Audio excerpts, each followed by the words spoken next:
Welcome back to the Black and Gold Report. I'm Kevin Freeman. We're now joined by strength and conditioning coach Joey Hannett. First time on the program. Good to have you here. How you doing? Good. Well, as I like to do with every guest that we have for the first time, this is your fourth year here as the strength and conditioning coach here on campus. Talk a little bit about the road that ultimately led you here to UNCP. Okay. Well, I'm originally from Illinois, and what got me to the South was I went to grad school at the Citadel.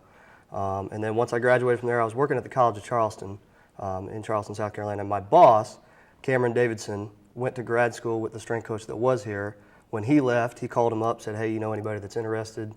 Obviously, I applied. Next thing I know, I'm here. Here you are. Well, what are your primary responsibilities in your role as strength and conditioning coach? Well, we have 16 varsity sports here, and my job is athletic development, year-round athletic development of all 16 sports.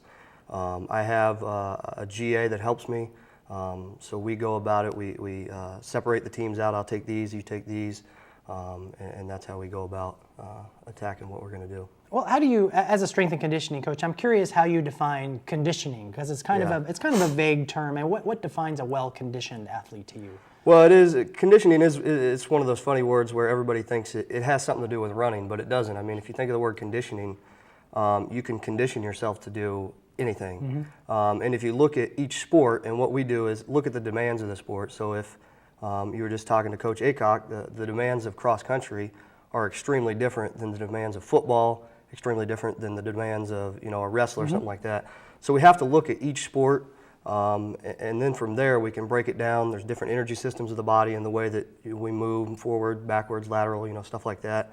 And we kind of go about it that way. So it's not just one broad blanket term. It's a hard word to define because everybody right. thinks it's just running. You just go out and go for a jog, but it's to each sport. What are the demands of those sports? Well, let me follow up on that, because as you've said, obviously athletes in different sports have different strength and conditioning needs. So maybe can you give us a little detail or a little more information about how athletes might require a specific type of training? Like how do the needs of a baseball player differ from a wrestler or a football player or a soccer player? Maybe give us a comparison.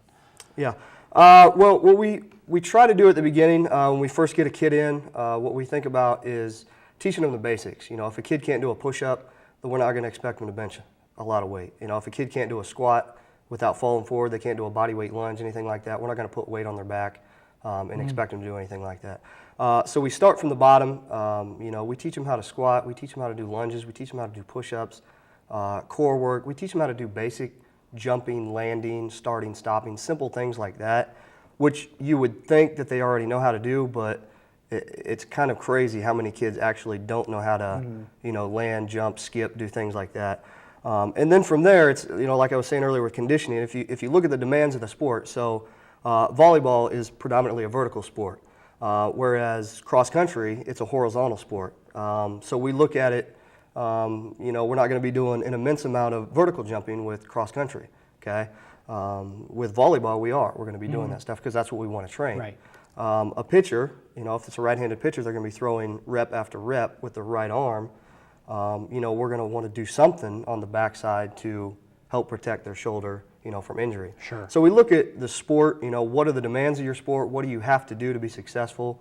And then I don't want to say mimic that in the weight room, but we try to find things that we can do that can help you be a better athlete. Okay, we got about 45 seconds before our next break, but when you watch players that have worked, that you've worked with, when you watch mm-hmm. them perform on the field or on the court, what are some of the things that you're looking at? I suspect you're not watching the game the same way that a lot of other people are. What are you looking at? Body language. If you're talking about, like we were talking about conditioning earlier, is a kid fit for their sport? A lot of times you can tell just by looking at their body language, the look on their face, the way that they carry themselves. You can kind of tell, are they in shape, how they're moving, are their feet fast enough? We're talking about basketball players, are they moving laterally mm-hmm. fast enough? Well, I'm looking at that kid, no, he's not moving very well. I gotta work on his feet. The guy's getting around him, we got to do stuff to get his feet faster. We're going to take our next break. We're going to come back and talk a little more to Coach Hannett about strength and conditioning.